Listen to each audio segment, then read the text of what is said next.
अस्सलाम वालेकुम। सुबह 6 बजे नींद से उठकर मैंने आसमान की तरफ देखा तो बहुत खूबसूरत लग रहा था और मौसम भी जबरदस्त था। और आज ईद उल अज़हा का दिन भी था। अभी मजा आएगा ना भिड़ो। नए कपड़े वगैरह पहनकर मैं चला अब्बू और भाइयों के साथ मस्जिद की तरफ ईद नमाज अदा करने। जब ईद नमाज पढ़कर हम घर आए तो कुर्बानी का जानवर कोने में बैठकर शायद ये कह रहा था, मारो, हमको जिंदा मत छोड़ो सालो। फिर चाचा जान भी अपने बेटों के साथ हमारे घर तशरीफ लाए। दुआ मांगने के बाद अब्बू ने बकरी को ज़बह करना शुरू कर दिया।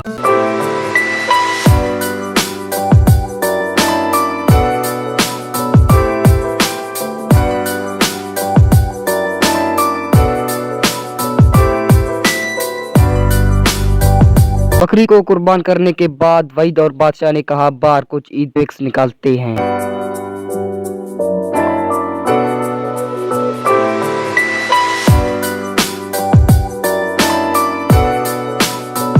हम पिक्स निकाल ही रहे थे कि जॉन एलियस साहब हाजिर हो गए और फिर मौलाना अली शेर मौलाई भी आ गया। सलाम है इस बंदे को जो ईद के दिन भी हलाल की रोजी कमा रहा है। ये बड़ी अच्छी बात कही आप। मैं वहीद जाहिद और बादशाह निकल पड़े पीरचट साइड की तरफ। रास्ते में कुछ दोस्तों से मुलाकात हो गई। वहाँ रिश्तेदारों के घरों में गोश्त वगैरह तकसीम किए। अच्छा। और वहाँ उनके घर अंगूर के दरख्त थे और कुछ अंगूर खाने के बाद तो मजा आया। अंगूर खाने के बाद हम चले पहाड़ों की तरफ। हमने सोचा कि वहाँ चश्मों में नहाएंगे, मजे करेंगे, लेकिन वहाँ पहले से ही बहुत सारे बंदे जमा थे तो हमने वापसी का रुख किया।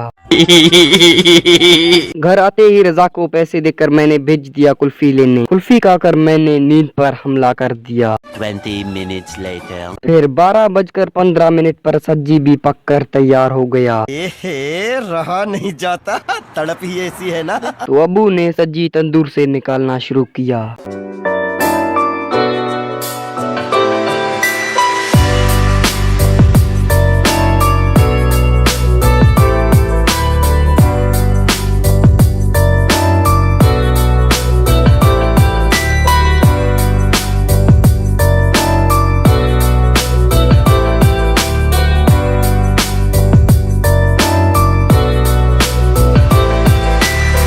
फिर हम लोग उन पर टूट पड़े और उनको हड्डी बना के रख दिया। अबे साले। हम लोगों ने बस किया, लेकिन जाहिद आखिर तक हड्डियों से लड़ता रहा। जब 4:43 पर कपड़े चेंज करके मैं बाहर निकला तो वहीद और बादशाह ने प्लान किया कहीं जाने का। मस्त प्लान है, लेकिन जा नहीं सके। फिर मामू जान को ईद मुबारकी दे दी। तो उसके बाद मैं और वहीद चले गए बाइक में पेट्रोल डलवाने। पेट्रोल डलवा कर हम चल दिए मंगोलों के कबीले में रिश्तेदारों को ईद मुबारकी और ईदी देने। और वहाँ पर अर्तुगरुल के बेटे उस्मान गाजी से मुलाकात हो गई। हम चल दिए घर की तरफ और फिर रात को मैं चला वहीद के साथ बाजार की तरफ, जो कि खुद को मोहब्बत का मरीज कह रहा था। बाजार के रास्ते में हमें शफीउल्लाह मिल गया। उनको ईद की मुबारकी देकर हमने घर पहुंचाया। उनको पहुंचाकर हम फिर से बाजार की तरफ गए। सारी दुकानें बंद हो चुकी थी, लेकिन एला का दुकान खुला हुआ था। आप कहाँ थे ज्ञानी बाबा?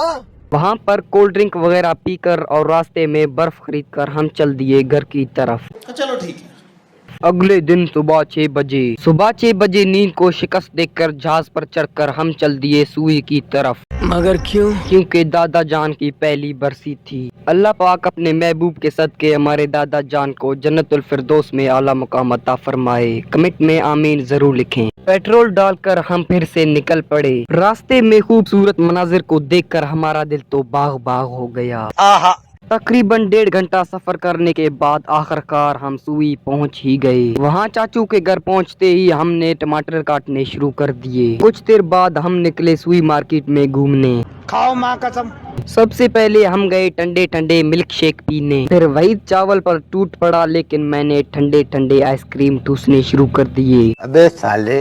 पेट भरकर जब हम वापस आए तो मेहमान भी आना शुरू हो गए थे और कुरान करीम का खत्म भी निकल रहा था और फिर खाना भी तैयार हो गया। खाना खाकर जब मैं बरामदे में गया तो बादशाह सूई में आ गया था। मैं नहीं मानता। वीडियो बनाते समय लड़कियों की तरह शर्मा रहा था। ये है मेरे छोटे चाचू का बड़ा बेटा अताउल्ला। गर्मी की शदीद लहर के साथ हम निकल पड़े डेरा बुगटी की तरफ। वहीद वहाँ सुई में कुछ दिनों के लिए ठहर गया। हमने कपड़े इस तरह अपने सर पर बांधे थे, अगर कोई बार वाला देखता तो हमको जिन समझता। गर्मी को मात देकर हम आखिरकार डेरा बुगटी पहुंच ही गए। घर पहुंचते ही मैंने सीधा नींद पर हमला कर दिया। बस हवा निकल गई। तो आपको मेरा फनी व्लॉग कैसा लगा कमेंट बॉक्स में बता दें। अगर अच्छा लगा तो वीडियो को लाइक कर दें और शेयर कर दें, और अगर मेरे चैनल में नए हैं तो यूट्यूब चैनल को सब्सक्राइब करें। मिलते हैं अगले व्लॉग में, तब तक के लिए इजाज़त दें। अल्लाह हाफिज़।